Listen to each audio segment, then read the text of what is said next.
방향은 아직 정해지지 않았습니다. 위로도 아래로도 언제든 움직일 수 있는 자리예요. 지금 이 구간에서 어떻게 대응하냐에 따라 오늘 새벽의 결과가 결정됩니다. 안녕하세요. 비트트레이더 K입니다. 오늘 새벽 이더리움 분석을 시작할게요. 지금 이더리움 15분봉을 보면 가격이 2026달러 부근에서 움직이고 있어요.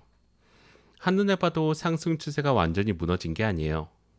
하지만 그렇다고 강한 상승 흐름이 이어진 것도 아니에요.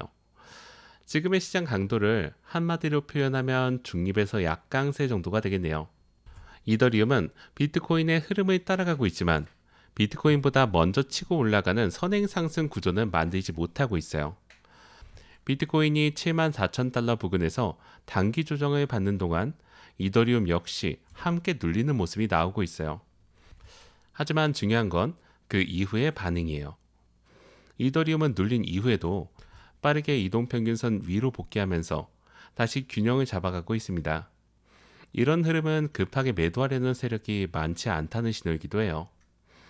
현재 차트에서 확인되는 이동평균선 구조를 살펴보면 21일평선, 61일평선, 121일평선, 201일평선, 그리고 241일평선이 각각의 위치를 지키고 있어요. 현재 가격은 21일평선과 61일평선 사이에서 움직이고 있으며 121일평선과 201일평선은 아직 상승 구조를 유지하고 있어요. 아직 하락 전환으로 판단하기는 어렵습니다. 단기 하락 이후에도 저점을 크게 낮추고 있지 않기 때문이에요. 지금 시장이 노리는 것은 방향성 확정이 아닌 포지션의 정리예요. 최근 급락 구간에서 잡혔던 롱과 숏들을 동시에 흔들면서 어느 한쪽을 먼저 정리시키려는 움직임이 나오고 있어요. 그래서 지금은 추세가 강하게 이어지는 시장이라기보다 에너지를 모으는 구간에 더 가깝습니다. 많은 분들이 이런 구간에서 조금만 반등하면 상승장이 시작됐다고 판단하고 조금만 밀리면 하락장이 시작됐다고 생각하십니다. 하지만 실제 시장은 그렇게 단순하지 않아요. 지금은 방향을 정하기 전에 양쪽을 흔드는 구간이란 점 미리 머릿속에 넣어 두셔야 합니다. 차트의 현황을 파악했으니 이제 위쪽 저항 구간을 하나씩 짚어볼게요. 현재 가장 먼저 넘어야 할 저항은 2028달러예요. 120일 이평선과 최근 매물대가 겹치는 자리예요. 이 구간을 넘지 못하면 상승 흐름이 이어지기 어렵습니다. 첫 번째 관문이자 가장 먼저 확인해야 될 저항선이죠. 그 위로는 2032달러가 있어요. 60일 이평선이 위치하고 있는 자리이며 최근 반등이 여러 차례 이 구간에서 멈췄어요. 가격이 이 구간까지 올라오더라도 단순히 올랐다는 이유만으로 추격 매수에 나서는 것은 위험해요. 저항 돌파 여부를 확인한 뒤에 그 다음 대응하는 것이 훨씬 더 유리합니다. 마지막 저항은 2036달러예요. 볼린저 밴드 상단과 최근 고점 매물이 겹쳐 있는 자리예요. 이 구간을 돌파해야만 시장 분위기가 살아날 수 있습니다. 반대로 이 구간을 넘지 못하고 다시 밀려서 내려온다면 페이크 반등으로 볼 수 있습니다. 이럴 경우 오히려 숏을 고려할 수 있는 자리예요.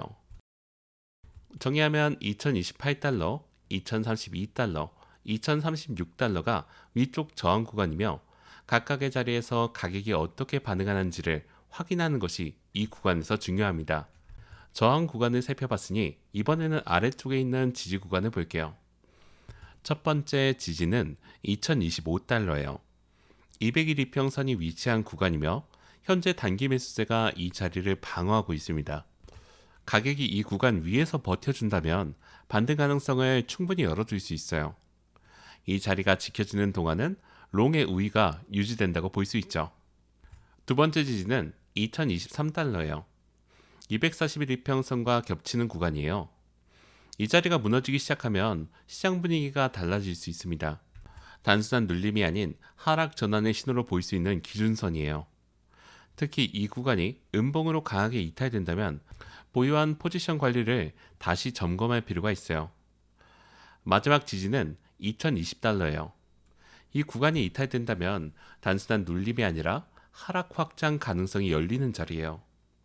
2020달러 이탈이 확인될 경우에는 롱을 유지하기보다는 일단 포지션을 축소하거나 청산하는 것이 위험 관리 측면에서는 유리해요. 지지 구간을 요약하면 2025달러, 2023달러, 2020달러 순서로 방어선이 형성되어 있으며 각 구간이 무너지는 속도와 반응을 보면서 대응 판단을 내려야 합니다. 저항과 지지를 확인했으니 이제 거래량 흐름을 살펴볼 차례예요. 현재 거래량은 평균 수준이에요.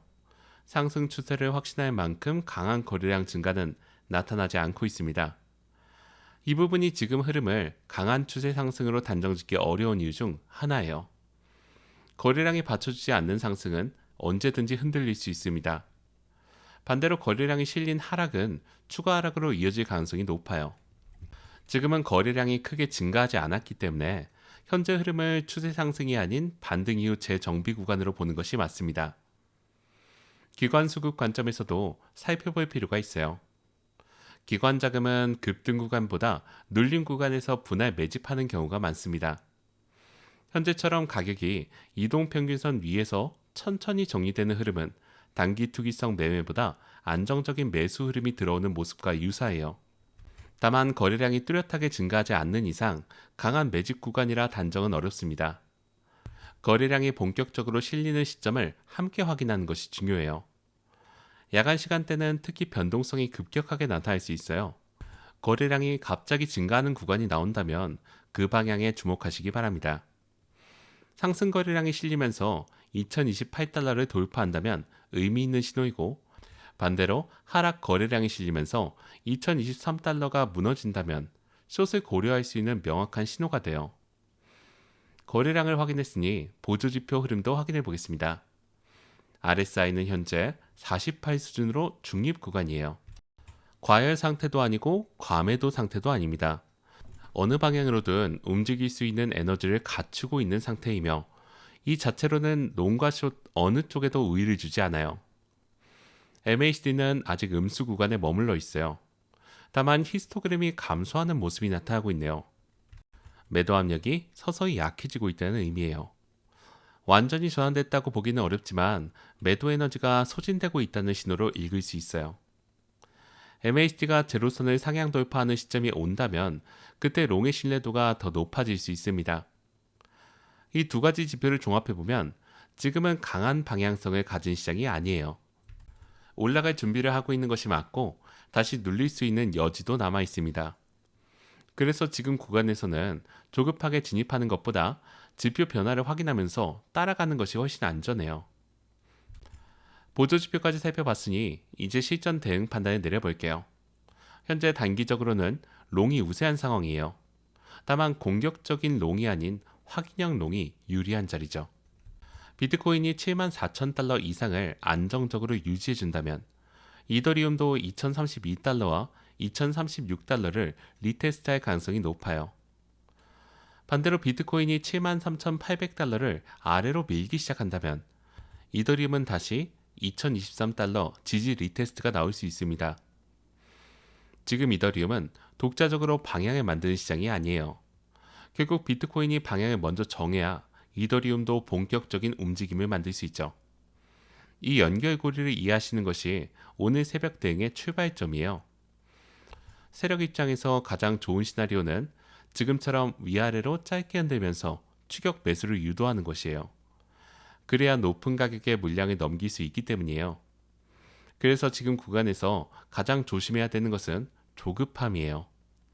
차트가 좋아 보인다고 무조건 따라가는 것이 아니라 저항 돌파 여부를 확인하고 대응하는 것이 훨씬 유리합니다. 롱을 접근한다면 2028달러 돌파 후 지지 전환이 확인되었을 때, 숏을 접근한다면 2023달러 이탈 후에 반등 없이 추가 하락이 나타날 때를 그때를 기준으로 잡는 것이 합리적이에요. 진입 전에 반드시 손절 기준을 먼저 설정하는 습관은 중요합니다. 수익을 먼저 생각하기보다 손실을 제한하는 구조를 갖추는 것이 야간 단타에서 살아남는 방법이기 때문이에요. 비트코인 흐름을 반드시 함께 확인하면서 대응하셔야 합니다. 이더리움 단독으로 판단하면 방향을 잘못 읽을 수 있어요. 비트코인이 먼저 방향을 정한 뒤에 이더리움이 따라오는 구조임을 잊지 않으셔야 합니다. 지금처럼 이동평균선 위에서 횡보하는 구간은 에너지가 압축되는 구간이기도 해요. 압축이 풀릴 때 방향이 결정되고 그 순간이 오늘 새벽 안에 나올 수 있습니다. 그래서 지금은 기다리는 것 자체가 전략이에요. 야간 시간대에는 변동성이 예고 없이 발생할 수 있다는 점도 항상 염두에 두시기 바랍니다. 포지션을 들고 있다면 급변동 구간에서 감정적으로 대응하지 마시고 미리 기준을 잡는 것이 중요합니다. 이상으로 오늘 새벽 이더리움 분석을 마치겠습니다. 감사합니다.